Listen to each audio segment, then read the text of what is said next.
Feliz sábado, mi apreciado hermano.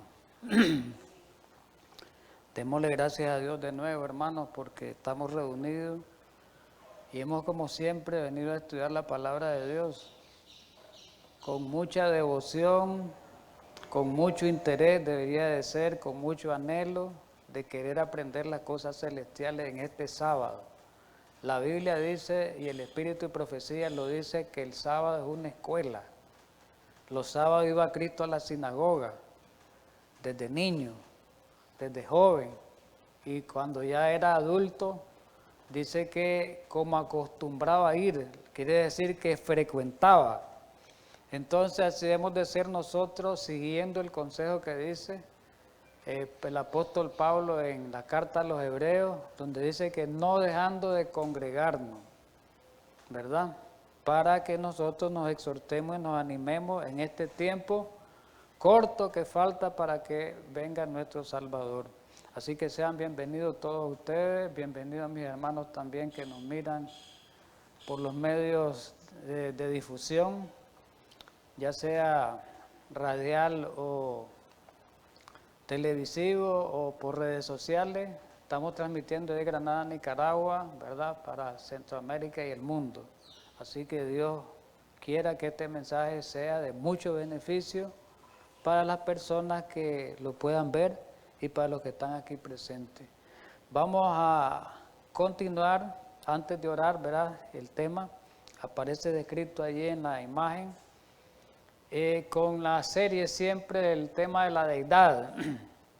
Y vamos a ver una pregunta, vamos a contestar una pregunta hoy, que esa pregunta ha causado muchos problemas en ciertos sectores, ¿verdad?, del mundo evangélico, del mundo testigo de Jehová y también incluso en el mundo adventista con la corriente antitrinitaria. El tema se llama una pregunta: ¿Cristo fue engendrado por el Padre, como muchos creen y aseveran? Eso lo vamos a contestar a lo largo del estudio. Ya de hecho de antemano hemos estudiado temas relacionados a la plena deidad y eternidad de Cristo. Pues con esto solamente vamos a confirmar los temas anteriores. Nos van a servir para contrarrestar estas ideas contrarias a la Biblia y a lo que dicen los escritos inspirados respecto a Cristo Jesús. Vamos a orar primeramente. Amante Padre Celestial, a esta hora estamos agradecidos con usted por darle infinitamente gracias porque una vez más estamos reunidos. Es gozoso reunirnos en este tiempo, Señor, para aprender tu palabra. Tu palabra debe producir, como lo dice Jeremías, gozo y alegría en nuestros corazones en estos tiempos críticos y los tiempos que se avecinan más críticos que estamos viviendo y que vamos a vivir. El único consuelo que hallamos es en las promesas tuyas. Ayúdanos pues a asirnos de esas promesas en Cristo Jesús. Amén. Vamos a avanzar, ¿verdad? Porque ya sabemos que el tiempo es corto. Repito, Cristo fue engendrado por el Padre. Ese es el nombre del tema. Vamos a comenzar con esa palabra controversial. Bueno, la hacen controversial. Es decir, la hacen controversial. La palabra engendrar en la Biblia, vamos a ver el significado que quiere decir la palabra engendrar. En el hebreo, que en el Antiguo Testamento, se designan dos palabras para definir el significado de este vocablo engendrar. Hay dos palabras, ¿verdad? Una de ellas, ahí la tenemos descrita en la concordancia Strong, es la palabra número 2342 y se escribe, ¿verdad? Se lee cajul o cajil y es una raíz primitiva que significa torcer, hacer girar, retorcer de dolor, etcétera. Ahí puse puntos, hay más significado. Pero hay otra palabra, en el hebreo, estamos hablando del Antiguo Testamento primero, que es yalad. Esta raíz primaria significa tener hijos. Esta palabra es importante. Tener hijos, engendrar, mostrar linaje, concebir, crear, etcétera, ¿verdad? Esta palabra, repito, es la 3205. La anterior era la 2342. Cajil, 2342. Y esta palabra Yalat es 3205 porque pueden buscarla por palabra en la concordancia, ahí está el significado. Entonces, hay dos palabras, una de ellas pues es la que puede calzar o va a calzar, tiene que calzar con lo que nosotros estamos, el tema que estamos estudiando. En el Nuevo Testamento aparece la palabra engendrar como genao, que es procrear, dice. Pero esta palabra también, estas dos, tanto en el hebreo como en el griego, se puede usar de manera figurada. No solamente literal, sino figurada. El engendro literal quiere decir, alguien dice, procrear, dice, del padre, pero por extensión de la madre. Una procreación es un engendro. Eso significa ya en líneas generales. Una procreación es un engendro. Es una concepción de un hijo, ese engendrar, ¿verdad? Engendrar. Pero hay un detalle. Recordemos que la Biblia, algunas veces el lenguaje de la Biblia, la inmensa mayor parte del lenguaje de la Biblia se debe de interpretar literalmente. Pero hay partes de la Biblia que tienen un lenguaje figurado. Es decir, un lenguaje, le llaman de metáfora, metafórico, que puede ser parábolas, pueden ser símbolos, pueden ser alegorías y un sinnúmero de situaciones literarias. Eso es importante ver. Entonces, a veces, por ejemplo, voy a ponerle un caso antes de entrar al detalle. En el caso del Apocalipsis, por ejemplo, y Daniel, principalmente los dos libros meramente proféticos, estos dos libros no se deben de interpretar plenamente un lenguaje literal. ¿Por qué? Porque contienen muchos símbolos que hay que darle el significado a esos símbolos. Entonces no podemos interpretarlo literalmente. El lenguaje ahí cambia. De igual manera, en otras partes de la Biblia hay situaciones que hay alegorías, hay situaciones que hay parábolas, metáforas, entonces uno tiene que saber a qué se está refiriendo eso. Es importante. Además del uso literal que se le da a la palabra engendrar, también se le da una aplicación figurada o metafórica. Metafórica quiere decir figurada, una metáfora, ¿verdad? Se utiliza algo para ejemplificar algo, como Cristo, cuando usaba parábola para enseñar la verdad, ¿verdad? La parábola del sembrador, la parábola del trigo y la cizaña, utilizaba los medios, las situaciones con que lo rodeaban para mostrar una verdad. Lo mismo es en estas aplicaciones figuradas, metafóricas que se le da a la Biblia. Vamos a ver dos ejemplos.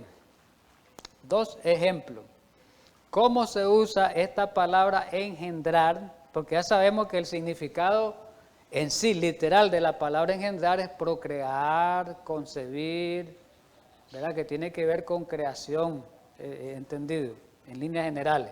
Pero decíamos que se usa de manera figurada, de manera metafórica. Vamos a ver dos ejemplos donde el uso de la palabra engendrar no es literal, no es hijo literal, no es un padre literal. Vamos a ver el ejemplo. Por ejemplo, en 1 Corintios capítulo 4, versículos 14 y 15, el apóstol Pablo escribe a la iglesia de Corintios, oiga bien, a la iglesia de Corintios le está escribiendo. Mire lo que escribe él.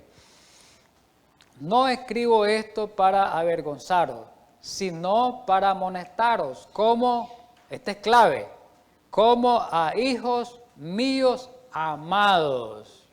Sigo leyendo el 15 para que lo comentemos. Dice, porque aunque tengáis 10,000 años en Cristo, Pablo hablando a la iglesia de Corintios, fíjense bien a quién está hablando, a la iglesia de Corintios, no tendréis muchos padres. Pues en Cristo Jesús, yo, dice Pablo, el apóstol Pablo, yo os engendré. Yo los engendré a ustedes. ¿Por medio de qué los engendré? Ahí está la clave del Evangelio. Entonces, no está hablando de que Pablo tenía un montón de hijos ahí en Corinto y que todos los corintios, la iglesia de Corinto, eran hijos de Pablo. Si utilizáramos el lenguaje literal, eso quisiera decir.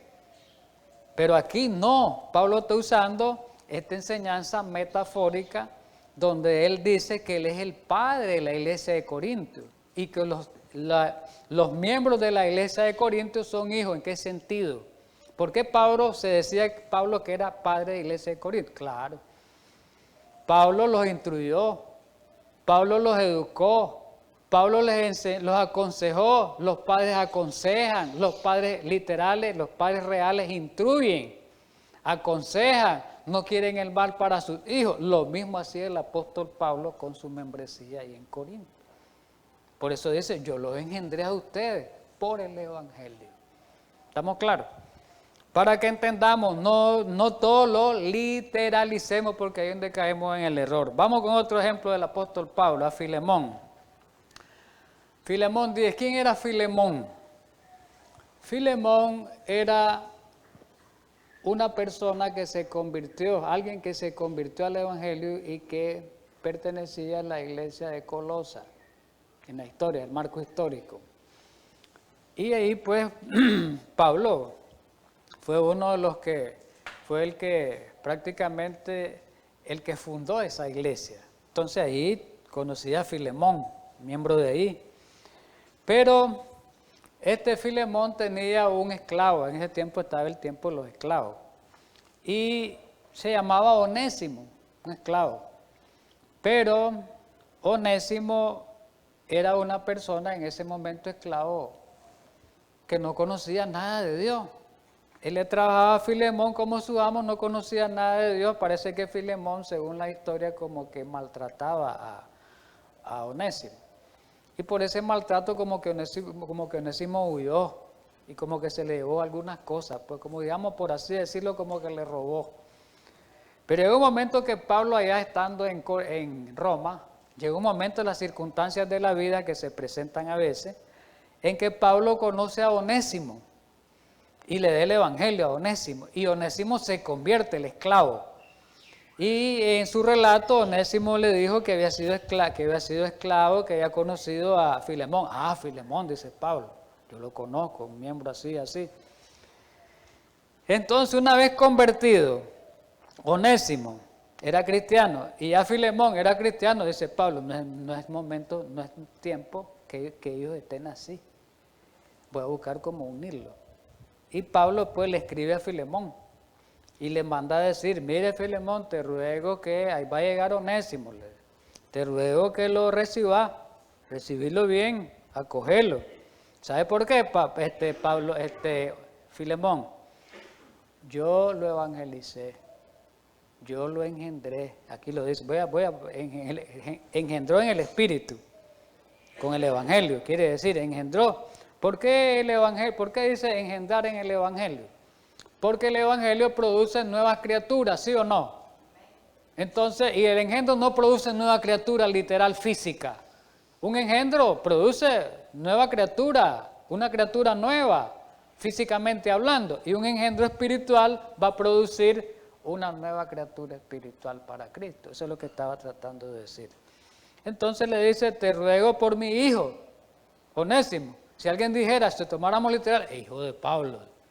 Pero Pablo no tenía hijo espiritual. A quien engendré en mis prisiones. Pablo estuvo, recordemos en Roma, tuvo prisiones 2 o 3 veces, creo que Pablo cayó en prisiones en Roma. ¿Eh? Bien. Apartemos el uso, esa parte, el ejemplo del uso figurado. Pues. Vamos al Salmo 2.7. En el Salmo 2.7 voy a leerlo literalmente.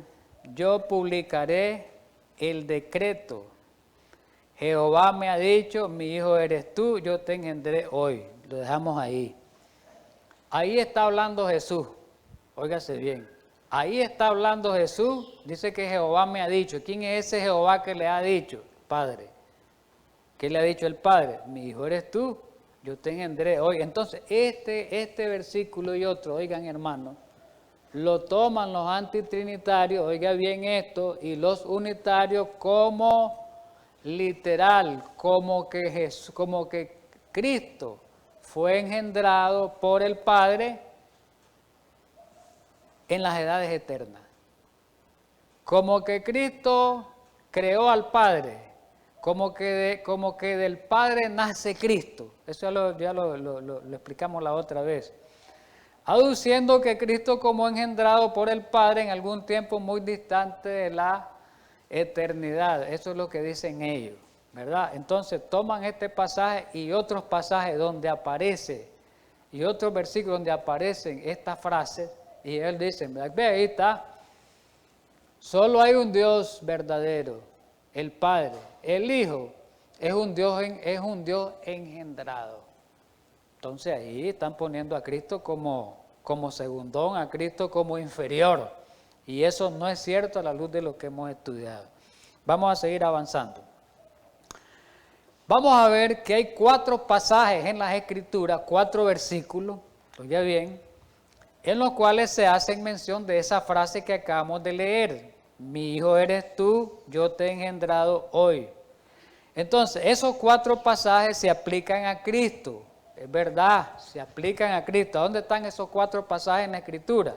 Bueno, el primero en mención, que ya lo leímos, Salmo 2.7 es la primera mención que se hace. Después aparece en Hechos capítulo 13, versículo 33, también aparece esa frase y la aplicación a Cristo.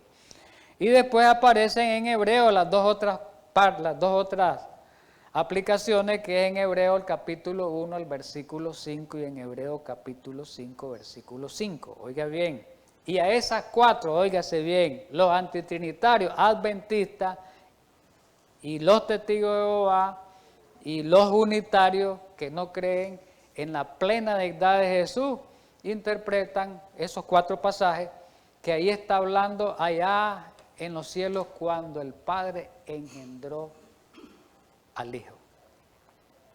Y vamos a ver hoy a la luz de la Biblia que eso no es así. Eso no es así, es una mala interpretación, es una violación a las reglas de interpretación de la Biblia. Vamos a verlo. Volvamos al versículo en mención, porque ese es el versículo en mención. Salmo 2.7, volvamos de nuevo. Tenemos que partir de lo siguiente para que analicemos este pasaje del Salmo 2.7. ¿Qué es lo primero que tenemos que hacer? Ver de qué está hablando. Por eso decíamos antes, hay que ver el contexto primero. Hay que ver el significado de la palabra original y hay que ver la gramática. 3 aspectos importantes que esos no se deben de borrar de nuestra mente.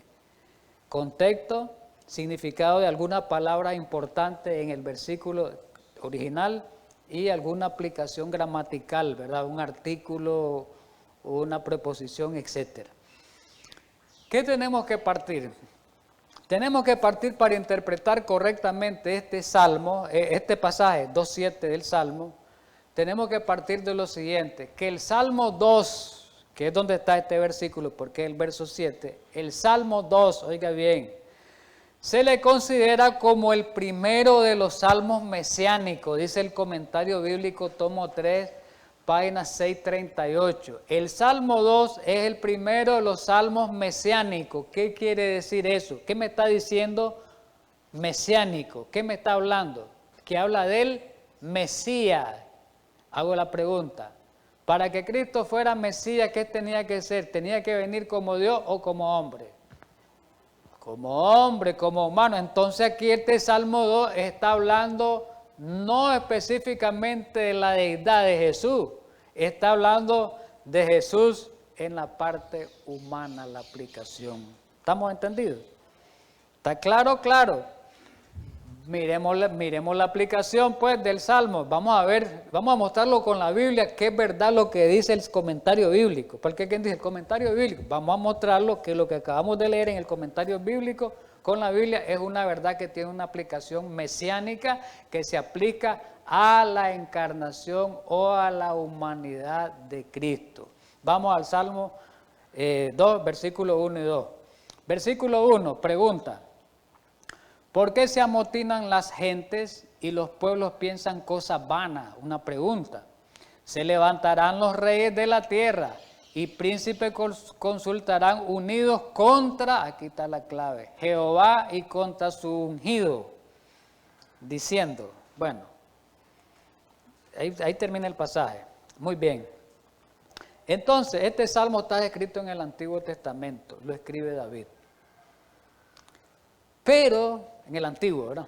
Pero en el Nuevo Testamento, oiga bien, los escritores del Nuevo Testamento, oiga bien, toman este pasaje bíblico y lo aplican a Cristo cuando Él vino a la tierra, a la rebelión que formaron para matar a Cristo, los judíos que se unieron entre ellos mismos, su pueblo, los romanos, etcétera, esa coalición que fue contra Jesús. Vamos a leerlo. En Hechos capítulo 4, versículo del 25 al 27, ¿verdad? El versículo 25 dice que hay un mensaje, ¿verdad?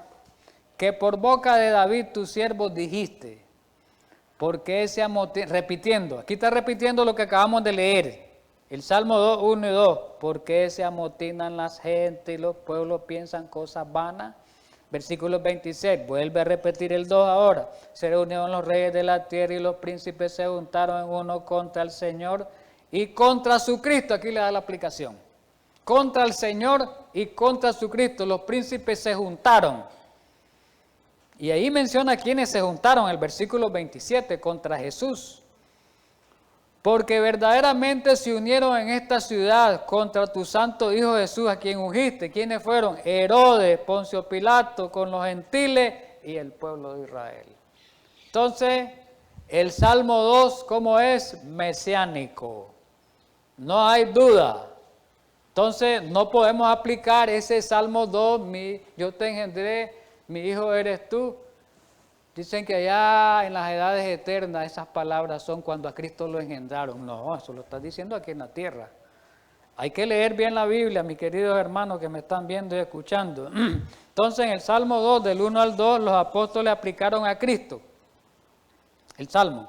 Ahí se ve en Hechos 4:27 donde habla Cristo como el que había sido ungido, el Mesías.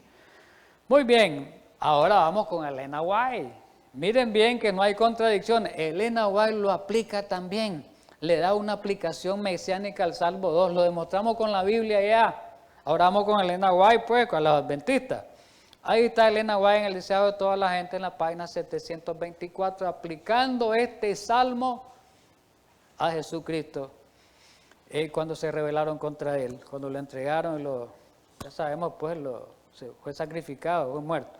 Voy a leer por el tiempo, hermano, tengo que avanzar. Centenares de años antes de la muerte de Cristo, el Espíritu Santo había declarado por el salmista, me paro ahí, centenares de años antes de la muerte de Cristo. ¿Cuándo fue que declaró eso David? 1000 años más o menos antes de Cristo. Habían centenares de años ya. Más o menos 1000 años antes de Jesús. Había declarado el Salmo.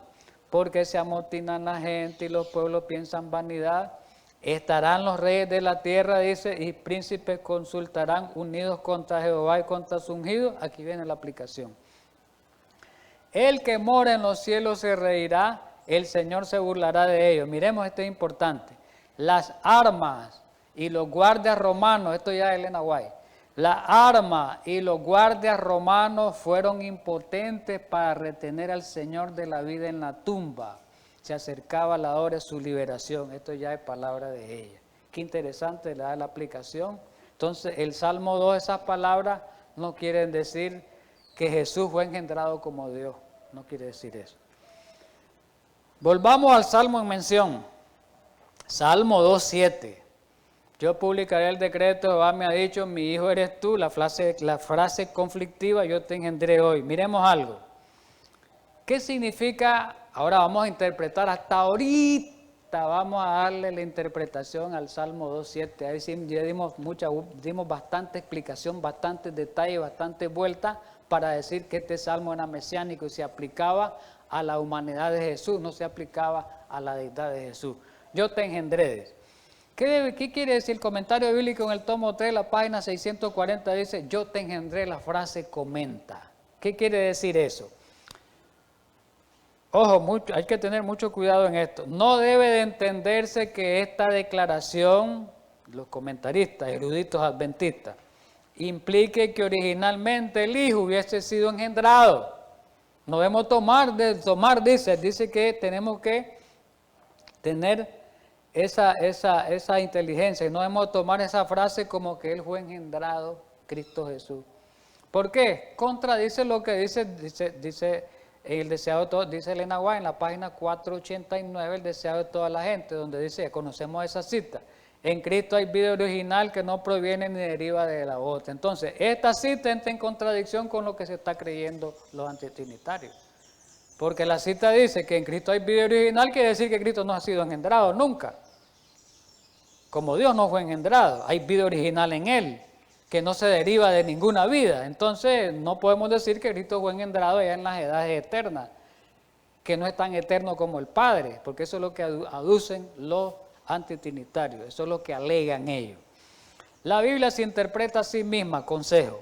Debe permitirse que los escritores inspirados hagan las aplicaciones precisas de la profecía del Antiguo Testamento. Cualquier otra aplicación no es más que una opinión humana y como tal carece de un así dice Jehová.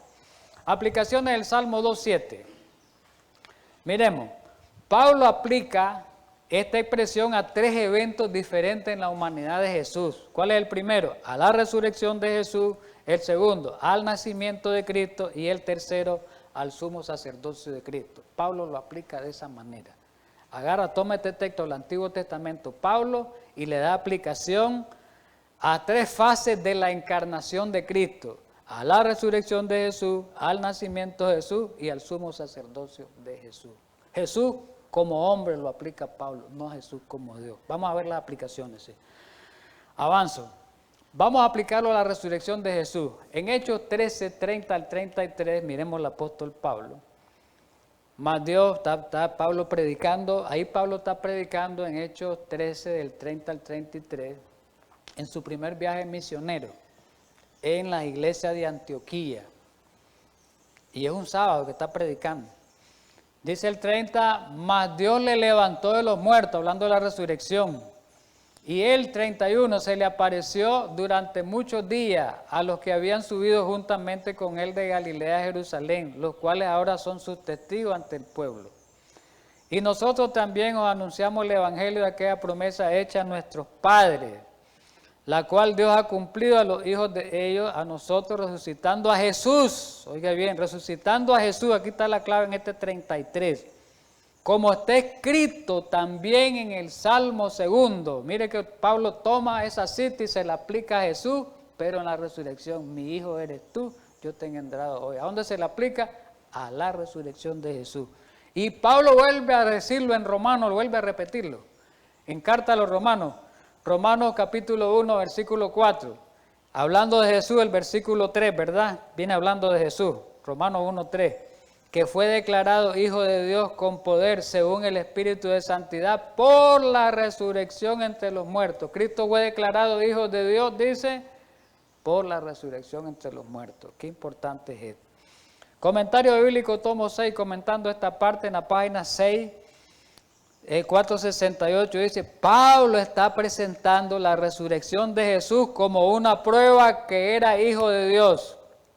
Ese hombre que murió, ese hombre es Cristo que resucitó, ese era el Hijo de Dios que tanto ha estado esperando el Mesías.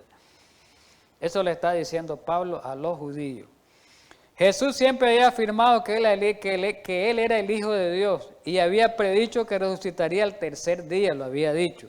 Ahora Pablo está afirmando que Jesús había demostrado concluyentemente con la resurrección que era el Hijo de Dios mediante el milagroso cumplimiento de su predicha resurrección. Avanzo.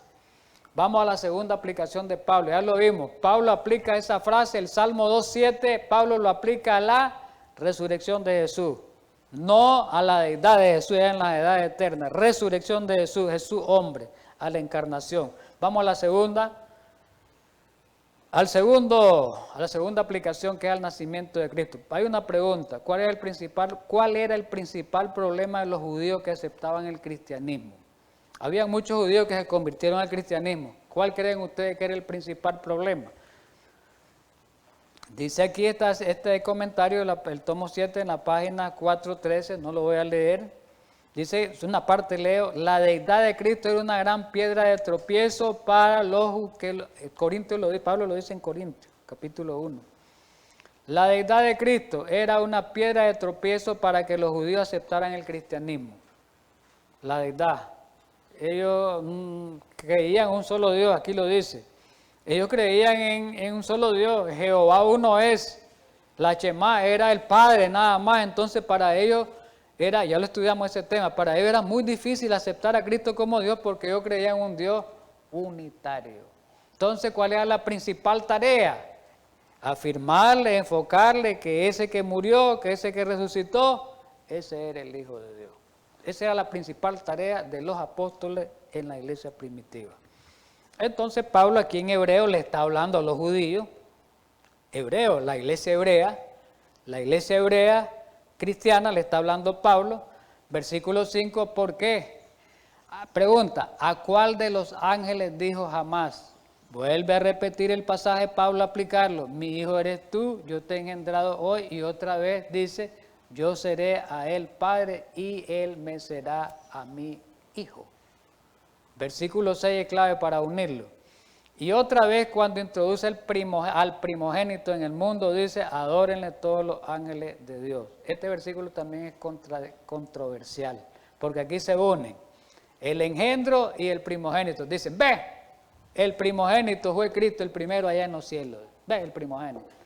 Pero eso ya también fue un asunto de estudio, ¿verdad?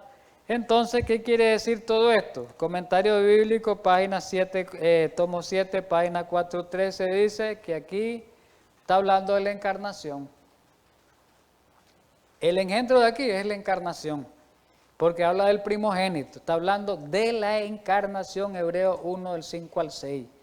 Y Pablo le está diciendo a los judíos que Cristo era Dios antes de la encarnación, era Dios durante la encarnación y era Dios después de la encarnación. En cualquiera de esas etapas de la vida de Jesús le correspondía adoración. O sea que a Jesús, aun siendo hombre, podía ser adorado, decía el apóstol Pablo. Aquí lo dice en estos pasajes. Yo le seré a él y él me será mi hijo, dice. Adórenle, dice, a ese primogénito, adórenle. Vamos a la aplicación última de esta parte, que es al sumo sacerdocio de Cristo. Vamos a esa aplicación. Ahora se aplicó a la resurrección, Salmo 2.7, se aplicó al nacimiento, que como hombre estamos hablando, y ahora se aplica al ministerio sacerdotal de Cristo, como hombre, lógico. Cristo como hombre, dice que es nuestro mediador. Al ministerio sacerdotal que, ¿verdad? Entendemos eso, al sumo sacerdocio de Cristo. Miremos bien, no se está refiriendo al Cristo Dios engendrado, a Cristo como un Dios engendrado, como un semidios. Miremos, Hebreos 5, del 5 al 6, viene hablando del sacerdocio de Melquisedec. Versículo 5, así tampoco Cristo se glorificó, así mismo haciendo de sumo sacerdote, sino el que le dijo, tú eres mi hijo, yo te he engendrado hoy. Vuelve la frase. Como también dice en otro lugar, tú eres sacerdote para siempre según el orden de Melquisedec. Ahora, el término engendrado aquí en este pasaje, fíjese bien, se refiere a la designación de Cristo por el Padre al oficio de sumo sacerdote en el santuario celestial. Yo te engendro para sacerdote. Yo te he engendrado para que seas sacerdote. Y después dice, vemos que la Escritura no usa el término engendrado aquí en hebreo. en el sentido de que Dios el Padre engendra a un hijo como a un Dios menor, no lo usa de esa manera. El lenguaje figurado engendrado, que es lo que estamos viendo, como se emplea en hebreo, lo vimos en esas dos citas, un lenguaje figurado de engendrado, no hace referencia a que Cristo fue engendrado por Dios el Padre como alguna especie de un semidios o como alguna especie de un Dios menor. Muy bien, y vamos al texto, uno de los más conflictivos. Oiga bien, que este es el último texto, el más conflictivo que usan los testigos de Jehová, nada más que los testigos de Jehová su Biblia la pervierten, pues. Pero este pasaje lo usan los adventistas antitrinitarios bastante. Y ellos alegan que este pasaje 8.22, principalmente el 8.24, cuando aparece engendrada, que la sabiduría fue engendrada, se refiere a Cristo. Porque dicen ellos, Cristo es la sabiduría. Y Cristo como sabiduría, pues fue engendrado. Fue engendrado Jesús. Entonces miremos, Proverbios 8.22 al 24, leo literalmente. Aquí viene hablando de la sabiduría, lo vamos a ver con más explicación más adelante. Jehová me poseía en el principio, hablando de la sabiduría. Jehová me poseía en el principio, ya de antiguo, antes de sus obras. Versículo 23, eternamente tuve principado, desde el principio, antes de la tierra. Ellos se lo aplican a Cristo esto. Antes de los abismos fui engendrada, antes que fuesen la fuente de las muchas aguas. Aquí ellos dicen, ahí está Cristo. Ahí dice que Cristo, Jehová me poseía, el Padre lo poseía, dice en el principio, dice, antes de cualquiera, dice, sí, claro, Cristo es antes de cualquiera. Y eternamente tuve principado el principio, antes que fundase la tierra y existía. Y comienzan a hacer las aplicaciones. Miremos algo. Hemos venido diciendo que hay que tener mucho cuidado en el lenguaje de la Biblia. Y ahí es donde se caen en muchos errores, aplicar a veces literalmente la Biblia. Hay que saber en qué lenguaje literario me está hablando la Biblia.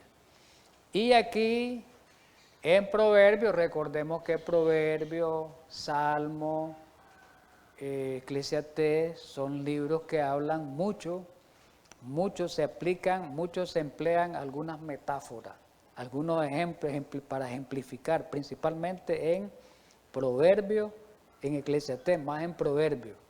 Y eso es importante tenerlo, a veces no es tan muy literal que se tenga que interpretar, ¿verdad? Miremos ejemplos prácticos. Bien, la frase fui engendrada, clave. ¿Qué alegan? Alegan que este texto se refiere a Jesús, los antitrinitarios, y que aseguran que fue engendrado, lo que hemos venido diciendo. Ahora miremos esta explicación. El pasaje se está refiriendo, oiga bien, a la sabiduría y no a Jesús, primer cosa. ¿A quién se refiere? A la sabiduría, pero después toman una cita de Corintios donde dice que la sabiduría es Cristo, pero hay que ver ese otro pasaje en otra ocasión.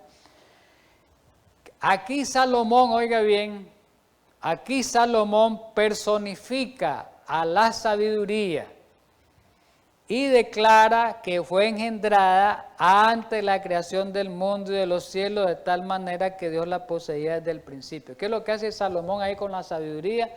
Personifica. ¿Qué cosa es personificar? Vamos a ver, ¿qué cosa es personificar? Personificar es que nosotros tomemos alguna idea abstracta, alguna idea, y yo esa idea le dé atributos de persona como persona. O que tome un objeto que no tiene vida como un árbol, vamos a ver ejemplo, y de ese árbol yo diga que el árbol canta. Y de ese río yo digo que el río se ríe. Ahí estoy personificando al río, estoy personificando al árbol. El árbol no es una persona, el río no es una persona, son cosas inanimadas que no se mueven, el árbol, que no tiene vida como la nuestra. Pero el lenguaje que usan, poético, el lenguaje que usa, en este caso Salomón, ahí en Proverbios aparece un montón, ahí lo vamos a ver ahorita, un montón de hechos que se personifican. Vamos a ver con ejemplo. Entonces, eso es lo que está tratando de hacer Salomón.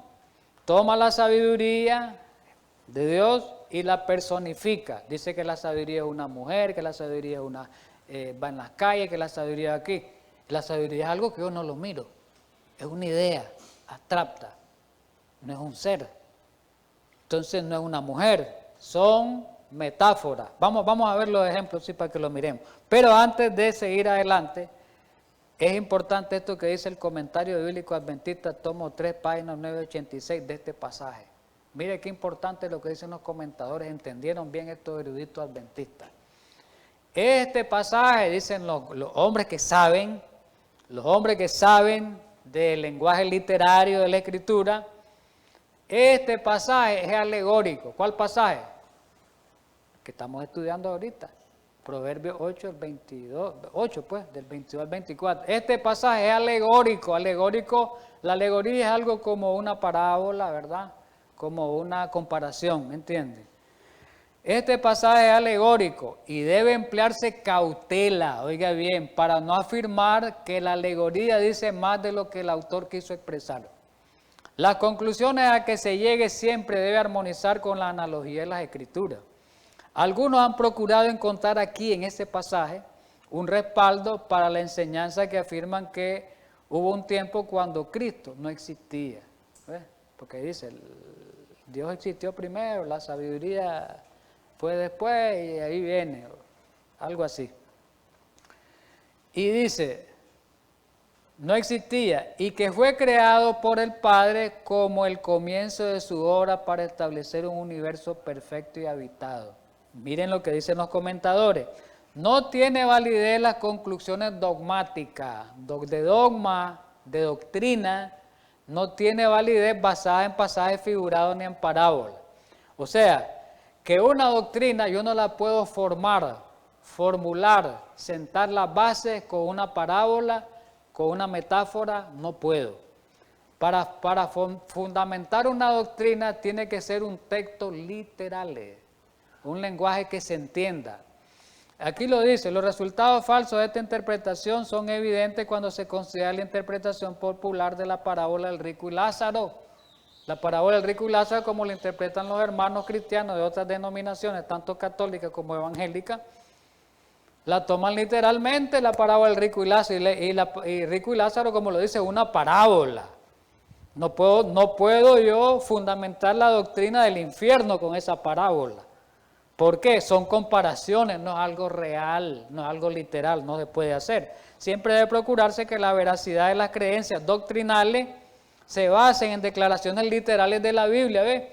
Las declaraciones doctrinales tienen que estar basadas en declaraciones literales de la Biblia. Y ahí está el principio hermenéutico, pues que dice que toda enseñanza o doctrina de la Biblia debe basarse en un exégesis cuidadoso del texto, y no en una aplicación homilética del mismo. O sea, aplicar el texto, estudiarlo bien, el exégesis quiere decir estudiar bien el texto con todos sus detalles, contexto, marco histórico y todo, cuidadosamente, y no darle una aplicación homilética. O sea, una homilética quiere decir una aplicación como aplicando el pasaje el pasaje lo estoy aplicando a lo que yo quiero mostrar con un ejemplo, como una comparación. ¿Me entiendes? No con una realidad. ¿Qué es con una realidad? La personificación es una figura literaria y poética que sirve para dar vida. ¿Ves? Si hablamos del árbol, le estamos dando vida. El árbol se ríe. Estamos dándole como que el árbol fuera una persona. Pero se ocupa para dar vida, para dar ejemplo. Y dice lo que se logra presentando como si fueran humanos. Vamos a poner ejemplo. El Salmo 85, 10 al 13. Miremos el ejemplo de la personificación. Miremos este ejemplo. Con estos ejemplos nos ayudan a entender Salmo 8, del 22 al 24. Dice el Salmo 85, del 10 al 13. La misericordia y la verdad se encontraron. La justicia y la paz se besaron. La verdad brotará de la tierra y la justicia mirará desde los cielos. Jehová dará también el bien y nuestra tierra dará su fruto. Versículo 13. La justicia irá delante de él y su paso nos pondrá por el camino. Y después en el comentario bíblico, Adventista, el tomo 3, página 844, dice que las imágenes vívidas se encuentran entre las personificaciones supremas de los salmos. Quiero explicar. Aquí, por ejemplo, en este pasaje, miremos el ejemplo. ¿Cómo es eso que la justicia y la paz se besaron? ¿Qué es la justicia? Es una idea abstracta, yo no la miro. ¿Qué es la paz? Es algo que yo no miro. Dice que se besan. Literalmente no se besan, se juntan. Son dos ideas que las juntamos abstractamente, pero las estamos personificando como decimos. Se besan quiere decir que están juntas. Se unen quiere decir, para que lo entendamos, una comparación que estamos usando. La verdad brotará de la tierra, ¿cómo es eso? ¿Acaso la verdad es una semilla? ¿Literal? No, no es literal. Entonces estamos dando aquí atributos personales a cosas abstractas, ¿verdad? Miremos el comentario del verso 10 bien. Oiga lo que dice en la página 841, comentario bíblico adventista, tomo 3, página 841. El precioso ejemplo de paralelismo sinónimo expuesto en este versículo que acabamos de leer, el 10, dice que se besan la justicia y la paz. Une cada frase de dos atributos principales del carácter de Dios. ¿Cuáles son los dos atributos principales del carácter de Dios? Justicia y paz. En esta pintoresca figura de personificación, se resume todo el plan de salvación. Eso es lo que está tratando de mostrar el salmista, el plan de redención con este lenguaje, pero no lo entendemos. Salmo 96, 12, otro ejemplo de la personificación. Regocíjese el campo y todo lo que está y todo lo que en él está. Entonces los árboles, dice, entonces todos los árboles del bosque rebosarán de contento. Otro pasaje para la explicación, Primera de Crónicas 16, 33. Entonces cantarán los árboles de los bosques delante de Jehová. ¿Cómo es eso? ¿Los árboles cantan? No. Estas son alegorías, comparaciones, no deben interpretarse literalmente. Entonces, Proverbios 8, 22, no lo vamos a interpretar literalmente. Pero vamos a ver a Proverbios 8, 22 al punto en cuestión. Para que entendamos Proverbios 8, 22, tenemos que entender desde el capítulo 1, oiga bien, del libro de Proverbios, que ahí comienza a hablar de la sabiduría. Recordemos que en el versículo 7, Proverbios 1, 7 dice el principio de la sabiduría y el temor a Jehová. Comienza a hablar de la sabiduría. Entonces, en el capítulo 1 tenemos que regresarnos y venir arrastrando todo eso hasta llegar al 8 y miremos de qué viene hablando. Vamos a ver algunos puntos en cuestión. Por ejemplo, en el capítulo 1, algunos pasajes, 1:20 al 21, miremos esta referencia. Hablando de la sabiduría clama en las calles, alza su voz en las plazas, clama en los principales lugares de reunión, en las entradas de las puertas de la ciudad, dice sus razones. Aquí está el comentario bíblico. Dice el comentario bíblico que en la primera parte de Proverbios se personifica la sabiduría como una mujer pura y noble. No es una mujer la sabiduría. Se personifica la sabiduría como una mujer, pero no es una mujer. Es como cuando dice de Cristo. La sabiduría no es Cristo, es una personificación nada más que hay, ¿verdad? Vamos al Salmo 3, al Proverbio 3, del 15 al 17. Dice que la sabiduría, viene hablando de la sabiduría, dice que la sabiduría es más preciosa es que las piedras preciosas. Oiga bien, la sabiduría es más preciosa. ¿Cómo es eso? El oro, la plata, el diamante, yo lo miro, yo lo toco, pero la sabiduría yo no la toco. ¿Es que no la toco? Es algo abstracto, pero aquí la personifica. Y todo lo que puede desearse no se puede comparar a ella. Dice ahí, larguras de día está en su mano derecha, del 15 al 17 estamos leyendo. Proverbio 3. Largura de día está en su mano, dice, derecha, en su izquierda riqueza y honra, sus caminos son caminos deleitosos y en todas sus veredas paz. El 7, saltémonos, 7:4, di a la sabiduría, tú eres mi hermana. ¿Cómo es eso? Estoy dándole atributos humanos. mi hermana, la sabiduría es mi hermana. ¿Ah? Y a la inteligencia llama a mi parienta. 8:12, yo, estamos en el capítulo en cuestión, yo, la sabiduría habito en la cordura, y hallo la ciencia de los consejos, el capítulo 9, versículo del 1 al 5, dice que la sabiduría edificó su casa. Ay, ¿cómo es eso? ¿Acaso la sabiduría es constructora? La sabiduría construye. Mató a sus víctimas, versículo 2, mató a sus víctimas. Y ahí la sabiduría puede matar. Mezcló su vino y puso en su mesa. La sabiduría lleva el vino a la mesa. ¿Cómo será eso? Envía a sus criadas. Hermano, esto es personificación. El lenguaje personificado. Entonces, aplicar estos pasajes a Cristo equivale a adoptar un sistema alegórico de interpretación bíblica, que nos llevaría a entrar en conflicto con otros pasajes de la Escritura.